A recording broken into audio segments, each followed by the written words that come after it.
नमस्कार, good morning सभी को। मैं शुभकर्ण सहायक आचार्य EFM Shri Radhe Shyam R Murarka government PG college Jhunjhunu.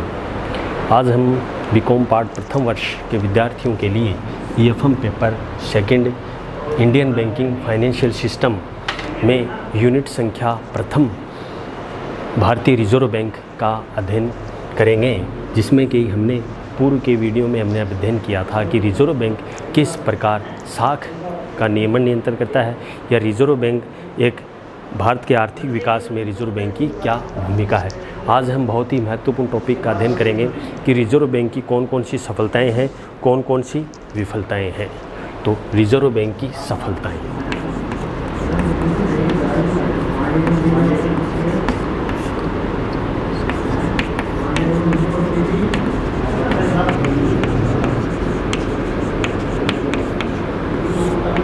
Reserve bank की सफलताएं, अचीवमेंट ऑफ RBI।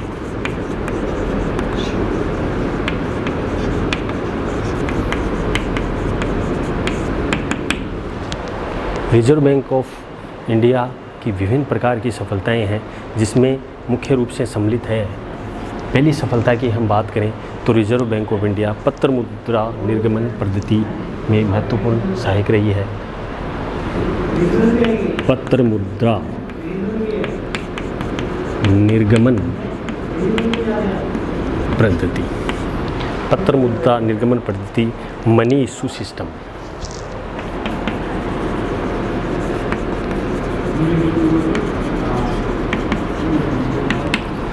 जैसा कि मैंने आपको बताया, पत्र मुद्रा निर्गमन में बैंकिंग क्रियाओं में मुख्यतया न्यूनतम कोष पद्धति के आधार पे रिजर्व बैंक ऑफ इंडिया पत्र मुद्रा निर्गमन में सहायक है, जिसमें 100 करोड़ की अगर मुद्रा की हमें आवश्यकता है तो 115 करोड़ रुपये का सोना, 85 करोड़ की विदेशी प्रतिभूतियाँ रखकर पत्र मुद्रा सिस्टम लागू होता है। तो ये भी इसकी सफलताओं में सम्मिलित है कि पत्र मुद्रा निर्गमन पद्धति एक सहायक भूमिका है। अगला है सरकारी बैंकर के रूप में।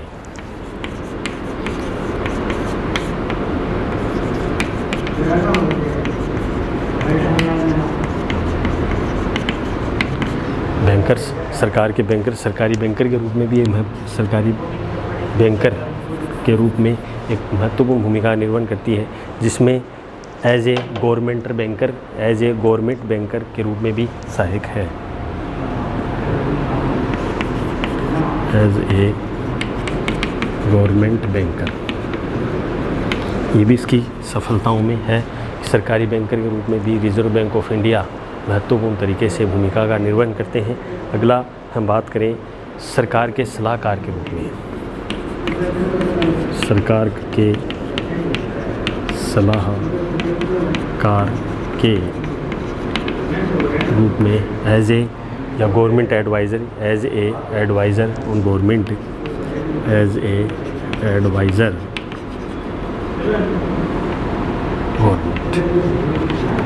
गवर्नमेंट के एडवाइज़र के रूप में या टू दी गवर्नमेंट भी कह सकते हैं इसको, टू दी गवर्नमेंट, सरकार के सलाहकार के रूप में भी एक रिजर्व बैंक की सफलता में महत्वपूर्ण है, क्योंकि सरकार के सलाहकार के रूप में रिजर्व बैंक ऑफ इंडिया महत्वपूर्ण एवं सहायक भूमिका का भी निर्वहन करते हैं। तो सरकारी सलाहकार या सरकार के सलाहकार के रूप में रिजर्व बैंक ऑफ इंडिया सहायक भूमिका है, क्योंकि सरकार की सलाह के या केंद्रीय, क्योंकि रिजर्व बैंक ऑफ इंडिया को मैंने जैसे आपको बताया केंद्रीय बैंक का दर्जा भी दिया गया, जो कि मैंने आपको बताया 1 अप्रैल 1935 को रिजर्व बैंक ऑफ इंडिया की स्थापना हुई। तो ये सरकार के सलाहकार के बैंकर के रूप में भी ये कार्य करते हैं। अगर आप मुद्रास्फीति पर नियंत्रण,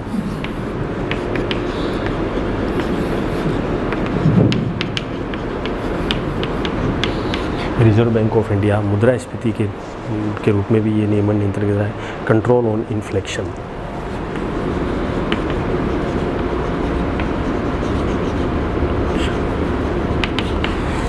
मुद्रास्फीति, मुद्रा की मात्रा अधिक, मुद्रा में कमी पे किस प्रकार से नियमन नियंत्रण करना है, किस प्रकार से कंट्रोल करना है।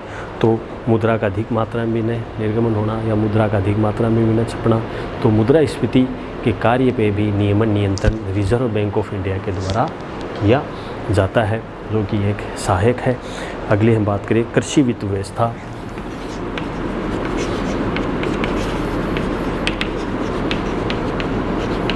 Agriculture finance.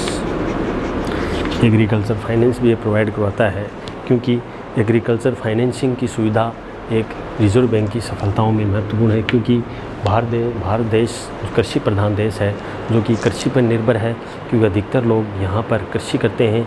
तो एग्रीकल्चर की facilities reserve bank of India के द्वारा दी जाती है, क्योंकि आरबीआई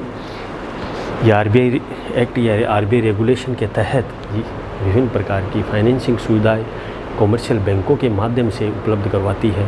तो कृषि वित्त की व्यवस्था मुख्यतया रिजर्व बैंक ऑफ इंडिया के कार्य उसके सफलताओं में महत्वपूर्ण है।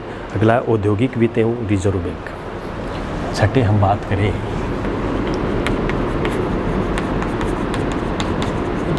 औद्योगिक वित्त एवं आरबीआई। इंडस्ट्रियल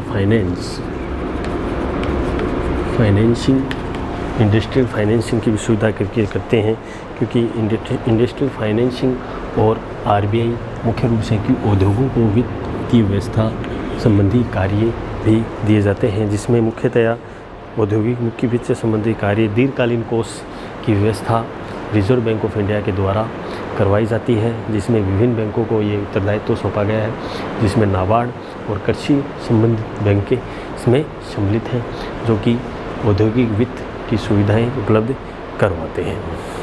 आगे हम बात करें सार्वजनिक ऋणों या फिर धन स्थानांतरण की सुविधा भी रिजर्व बैंक ऑफ इंडिया के द्वारा की जाती है, कि किस प्रकार से धन स्थानांतरण किया जाता है।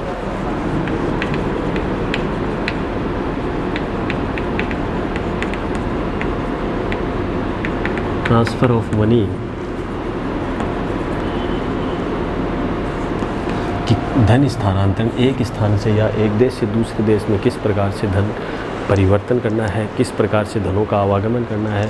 तो धन स्थानांतरण से संबंधित कार्य भी रिजर्व बैंक ऑफ इंडिया द्वारा किया जाता है। अगला, जैसे मैंने आपको बताया, रिजर्व बैंक के कार्यों में समाशोधन घरों की व्यवस्था।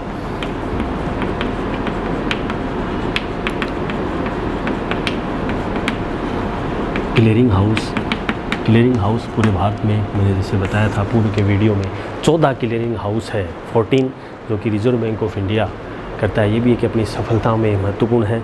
अगला, बैंकिंग कर्मचारियों के लिए प्रशिक्षण सुविधा। जो भी बैंकिंग जो कर्मचारी हैं उनको प्रशिक्षण की सुविधा उपलब्ध करवाने का कार्य, प्रशिक्षण की सुविधा उपलब्ध करवाने का कार्य भी रिजर्व बैंक ऑफ इंडिया के द्वारा किया जाता है, जो कि एक महत्वपूर्ण है। अगला, रिजर्व बैंक ऑफ इंडिया में आंकड़ों का प्रकाशन, ये भी एक सफलताओं में है कि रिजर्व बैंक समाचार पत्रिकाओं के माध्यम से आंकड़ों का प्रकाशन से संबंधित भी कार्य ये करते हैं। ये भी एक बहुत महत्वपूर्ण है। अगला, बिल बाज़ार का विकास।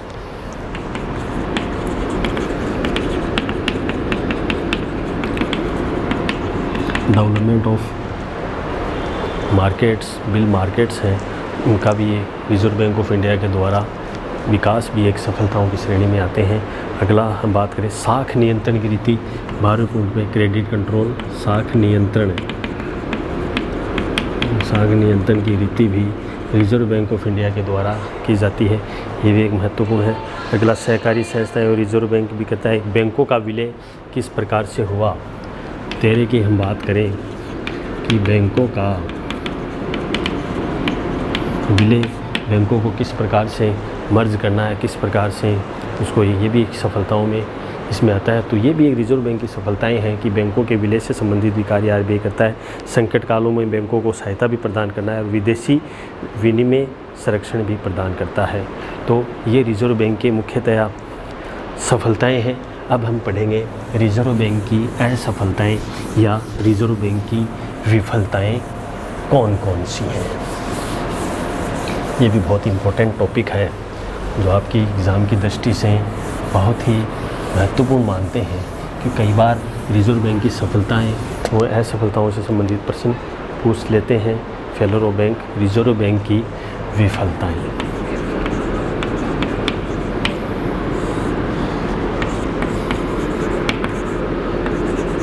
फेलर्स ऑफ बैंक, जैसे अपन असफलताएँ भी कह सकते हैं, असफलताएँ भी कह सकते हैं। रिजर्व बैंक की असफलताएँ, failures of reserve bank, failures of RBI. तो असफलताओं की बात करें, जैसे सफलता थी उसका विपरीत क्या हो जाएंगी, विफलताएं हो जाएंगी। तो रिजर्व बैंक की विफलताओं में भी ये सम्मिलित हैं, जो कि मुख्यतया महत्वपूर्ण है। रिजर्व बैंक की विफलताओं में पहला है मुद्रा प्रसार। मुद्रा का अधिक मात्रा में इन्फ्लेक्शन होने से, या इन्फ्लेक्शन होती है जब मुद्रा, तो काफ़ी समस्याएं आती हैं। तो मुद्रा प्रसार पे किस प्रकार से उसको कंट्रोल करना है, तो ये भी है, इससे अपने देश की अर्थव्यवस्थाएं बिगड़ जाती हैं। तो मुद्रा प्रसार एक महत्वपूर्ण है विफलताओं में। दूसरा है रुपयों के विनिमय मूल्य में कमी। रुपयों के विनिमय मूल्यों में कमी।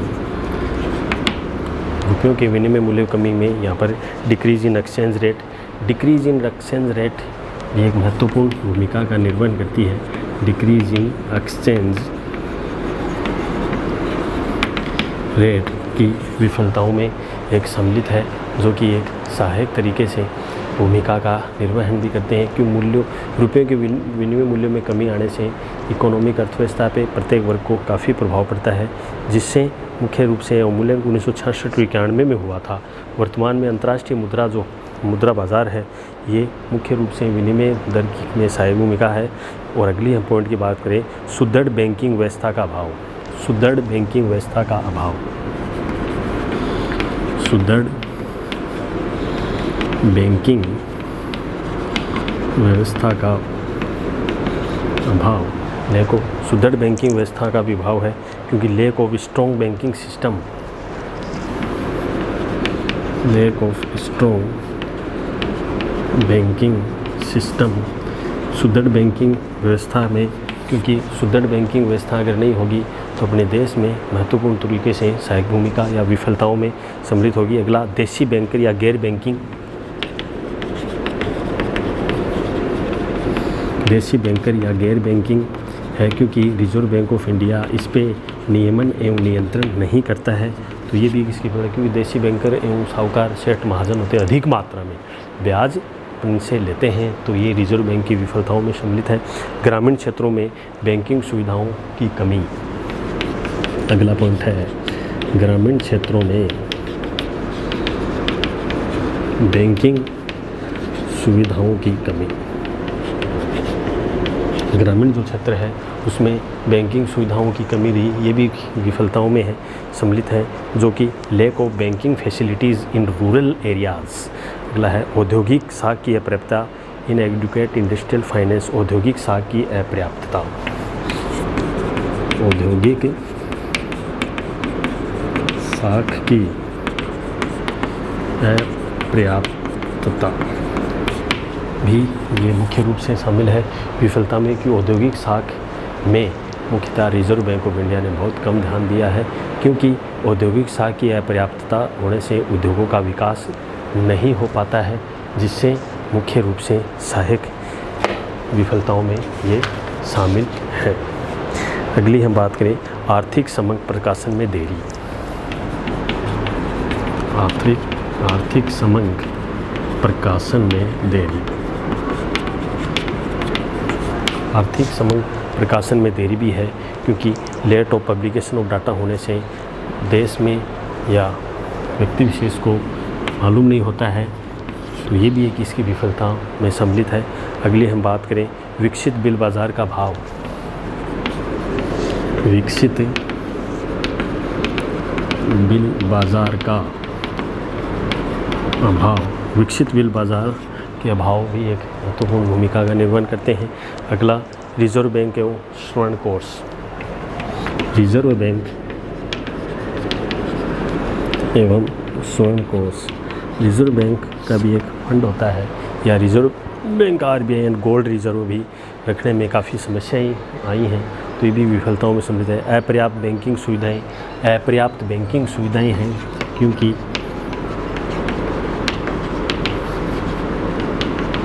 अपर्याप्त बैंकिंग सुविधाएं भी रिजर्व बैंक ऑफ इंडिया की असफलताओं में सम्मिलित है।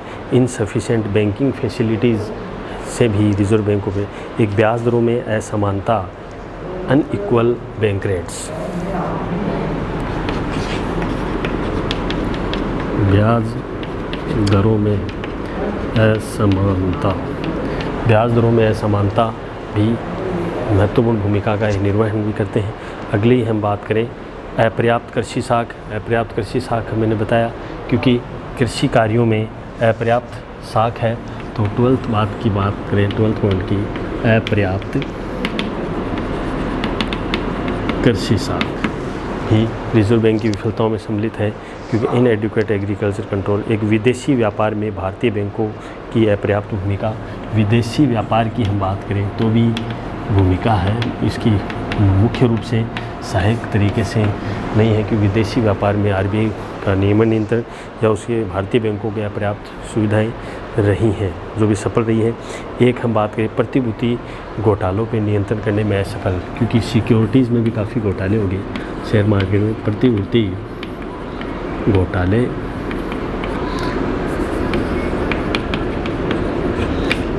घोटाले में भी महत्वपूर्ण है क्योंकि प्रतिभूति घोटालों को नियंत्रण करने में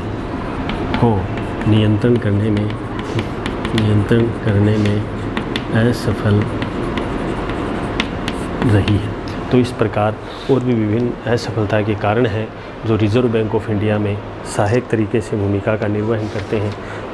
तो आज हमने रिजर्व बैंक ऑफ इंडिया की सफलताएं विफलताओं का अध्ययन किया। अगले वीडियो में हम इसी क्रम में नाबार्ड का अध्ययन करेंगे, जो कि इम्पोर्टेंट आपके एग्ज़ाम की दृष्टि से नाबार्ड की कौन कौन सी उपलब्धियां हैं। नाबार्ड पे निबंध लिखिए। इससे संबंधित प्रश्न आपके एग्ज़ाम में अधिकतर पूछते हैं कि राष्ट्रीय कृषि एवं ग्रामीण विकास बैंक क्या है, national bank for agriculture and rural development NABARD, इसके बारे में हम अध्ययन करेंगे। आज की वीडियो के लिए बहुत बहुत धन्यवाद। Thank you very much.